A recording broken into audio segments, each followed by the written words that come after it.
স্বাগত জানাই। এবার আমরা একটা স্ক্রু গেজ রিলেটেড প্রবলেম করব। স্ক্রু গেজ রিলেটেড প্রবলেমে সবার আগে তোমাকে মাথাতে রাখতে হবে যে কোয়ান্টিটিটা তার নাম হচ্ছে পিচ, তার নাম হচ্ছে পিচ।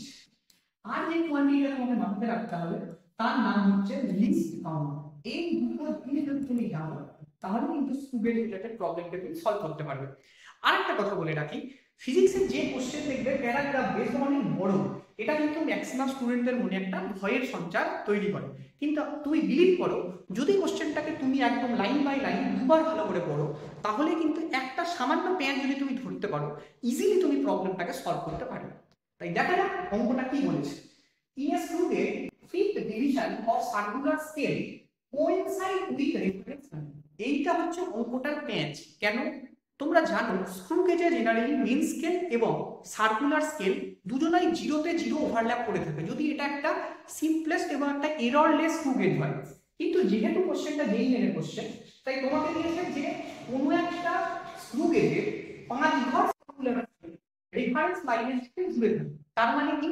তার মানে জিরোতে জিরো কোইনসাইড করে নাই, অর্থাৎ 5 ঘর যদি সার্কুলার স্কেল সরে থাকে তবেই সেটা জিরোতে লেগে আসবে। অর্থাৎ এইখানে তোমাকে বুঝতে হবে তোমার অরিজিনালি যে ডেটাটা আসবে, যে রিডিংটা আসবে, যে অঙ্ক করে তার থেকে তুমি কিন্তু 5 ঘরকে বিয়োগ করে দেবে। কেন? কারণ 5 ঘর সার্কুলার স্কেল দিয়ে রেফারেন্স লাইনটা কিন্তু স্পর্শ করেছে। এবার দেখো তুমি পরের লাইনটা 50 divisions in the circular scale, তার মানে কোন একটা সার্কুলার স্কেলের 50টা ডিভিশন আছে এবং main scale moves 0.5 metre on every rotation. এখান থেকে তোমাকে জানতে হবে যে মেইন স্কেলটা একটা পুরো রোটেশনে 0.5 mm দূরত্ব যায়, অর্থাৎ মেইন স্কেলের মিনিমাম ঘর কতটুকু? 0.5 mm। তার মানে পিচ হয়ে গেল 0.5 mm। এইটা তোমাকে মাথাতে রাখতে হবে। অর্থাৎ যদি কোনো একটা স্কেল হয়, যদি কোনো একটা স্কেল হয়, এটা যদি কোনো একটা স্কেল, স্কেলের একটা টোটাল যদি তোমার রোটেশন হয়, এটা একটা স্কেল, তাহলে স্কেলের মিনিমাম ঘর কত? স্কেলের মিনিমাম ঘর হচ্ছে তোমার এইখান থেকে শুরু করে এই দিকটা।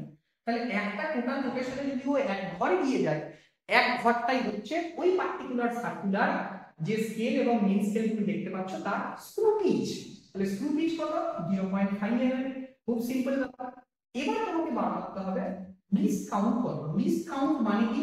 সিম্পল লিস্ট কাউন্ট মানে হচ্ছে যত তোমার পিচ 0.5 এবং সার্কুলার স্কেলের ডিভিশন, ডিভিশন কতগুলো করতে পারো? 50টা ডিভিশন। তাহলে 0.5 by 50, this is the least count. এইবার এইখান থেকে তোমার অঙ্কটা শুরু। For a particular observation main scale 5। তাহলে টোটাল রিডিং কত? টোটাল রিডিং এর ফর্মুলা হচ্ছে সব সময় main scale reading. Main scale reading কত বলেছে? 5 mm, 5 mm প্লাস। এবার বলেছে 20 division of circular scale coincide with reference line. কিন্তু অঙ্কটাই প্যাচ। 20 ঘর রেফারেন্স লাইনে তোমার স্কেলটা কিন্তু অরিজিনালি 5 ঘরে ইনিশিয়াল অবস্থাতেই ছিল। তার মানে তুমি এখানেই বিয়োগ করে নিতে পারো।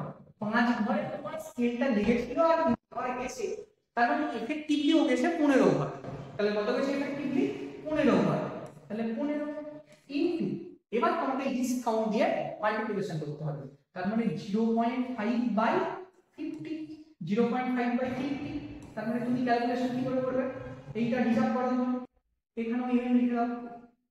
তার মানে সোজা কথা, এই ধরনের অঙ্ক যখন আমি করতে যাবো এই পয়েন্টটাকে তুলে দিতে পারো, এটা একটা ওয়ে হতে পারে। অথবা তুমি 2 দিয়ে মাল্টিপ্লিকেশন করে গোটাটাকে তুমি 100 রেফারেন্সে নিয়ে আসতে পারো। গোটাটাকে তুলে দিয়ে তুমি 100 রেফারেন্সে নিয়ে এইটা দাও, তাহলে কত হবে? 500 হয়ে গেল। তার মানে এইটা হয়ে গেল 100। তার মানে এটাকে আমি লিখতে পারি 5 প্লাস 0.15। উত্তর হয়ে গেল কত? 5.15 mm।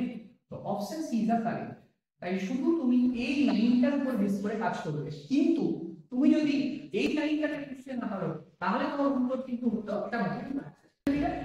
5 আর এখানে 20 ঘর, তাহলে 20 ঘরটা যখন তুমি লিস্ট কাউন্ট দিয়ে মাল্টিপ্লিকেশন করবে তখন কিন্তু এখানে হতো 0.20। তখন তুমি উত্তর কিন্তু ডিটাকে করে আসতে পারতে, কিন্তু D is absolutely wrong. That's all.